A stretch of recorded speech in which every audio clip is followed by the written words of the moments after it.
Chapter 27, Urinary System. Functions of the urinary system include removal of waste from the blood. This is the production of urine.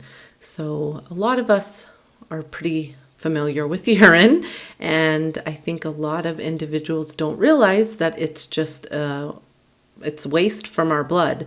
We talked about our respiratory system. We breathe in air and we get that good oxygen, and we get rid of the carbon dioxide that we don't want. That's waste. And then we talked about our digestive system, and we talked about ingesting food, the process it goes through, and then getting rid of waste. And what about when those substances are already in our body, in our bloodstream, and we want to get rid of them?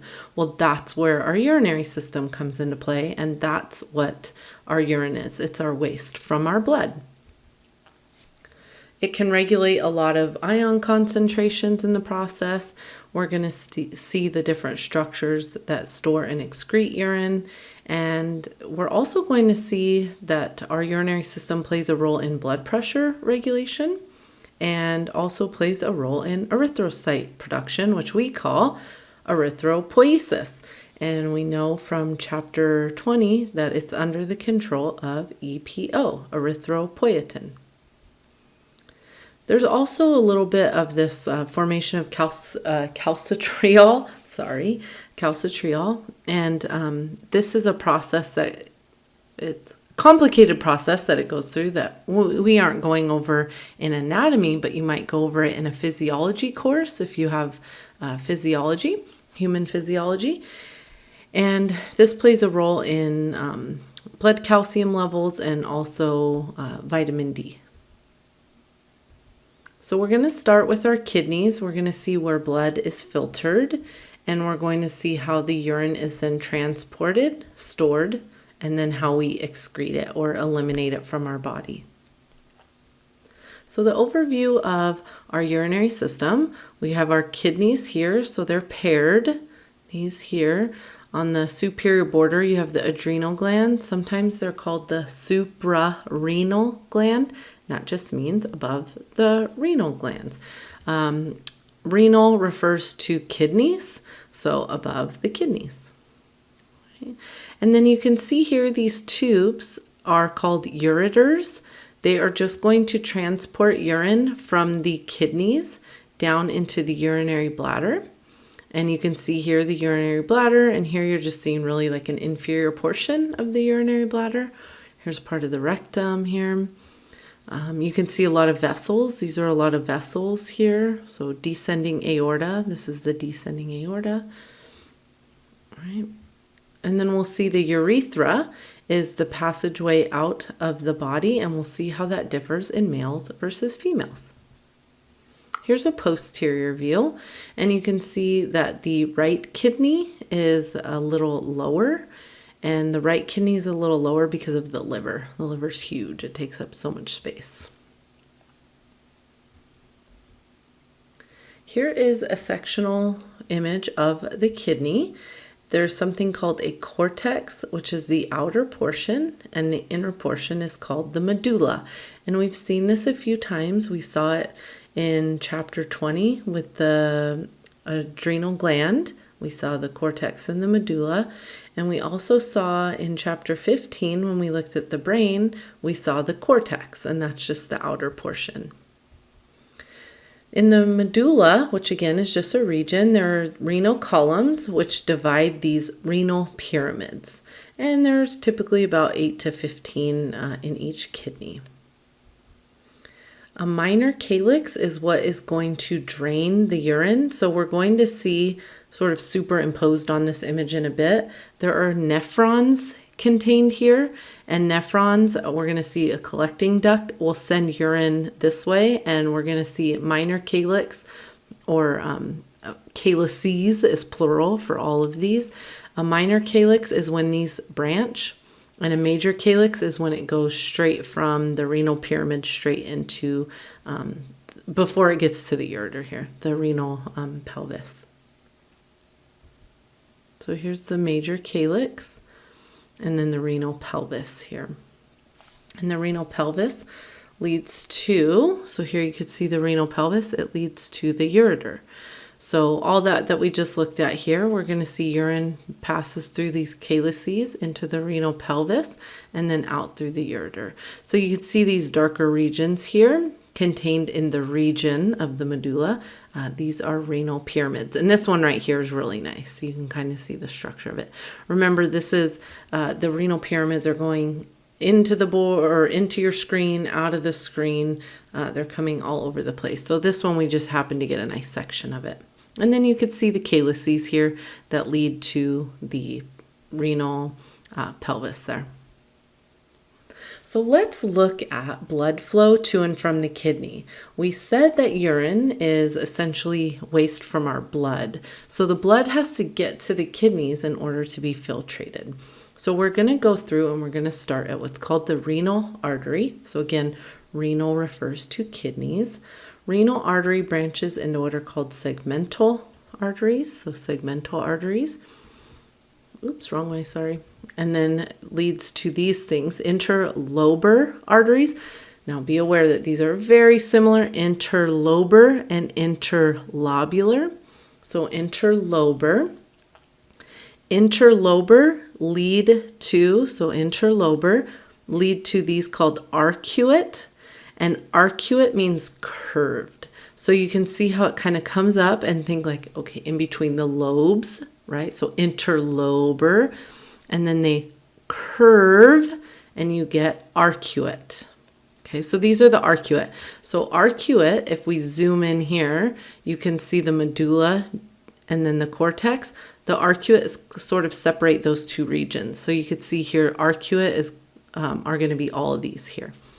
And then interlobular are all these little branches that come off of the arcuate. So you could see here, this one would be interlobular. Now we're going to zoom in here. So we're getting to this area here. We're zooming into this box. So we have, again, the cortex is the lighter portion, sort of the pinker portion here is the medulla. We're at interlobular. And then you can see from there, we have these little branches that branch off.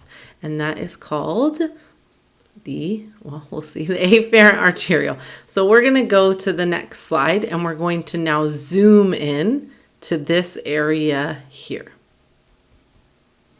All right, so as a recap, this is the cortex out here, this lighter portion. This is the medulla in here. And we have this arcuate. Arcuate gives rise to these little branches off of them are interlobular arteries, right?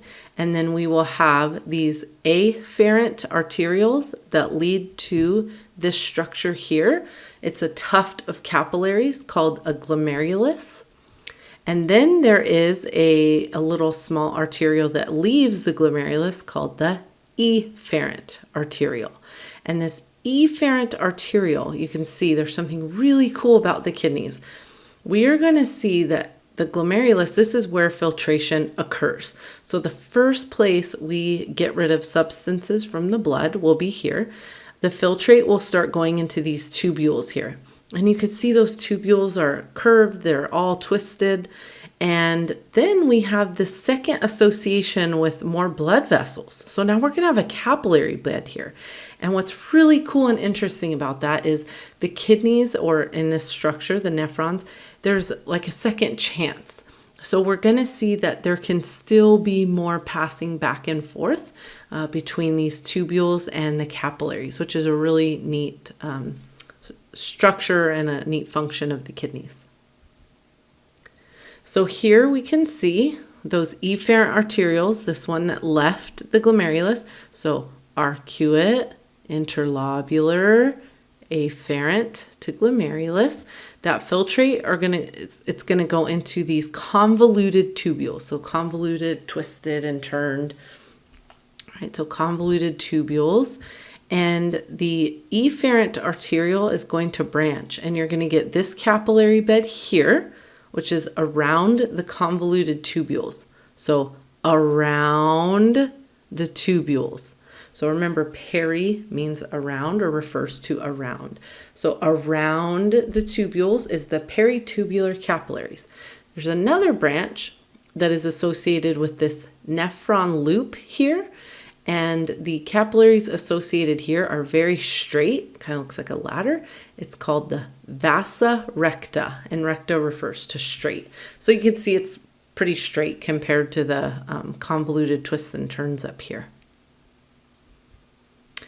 So that was here. We were at the efferent arteriole, and then we went to these peritubular capillaries, these guys, and then the other branch here, vasa recta. Now, after that those capillary beds, now we're going to see the venous return out of the kidney. So now we are going to go back the way we came, essentially, and we are here, and we're going to follow essentially the same names, except there's no segmental vein.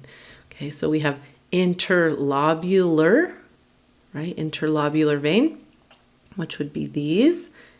And then we're going to go arcuate vein, which are these. And then we go to interlobar vein. And then again, there's no segmental vein, so it's just all of this. And then we get to the renal vein, which will then take blood away from the kidney. So that was blood flow to and from the kidney. Here's your first question.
Identify the artery indicated by the arrow from among the following.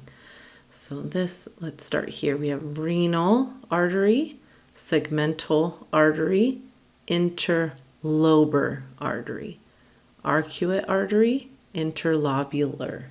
So here we have interlobar. So this is B.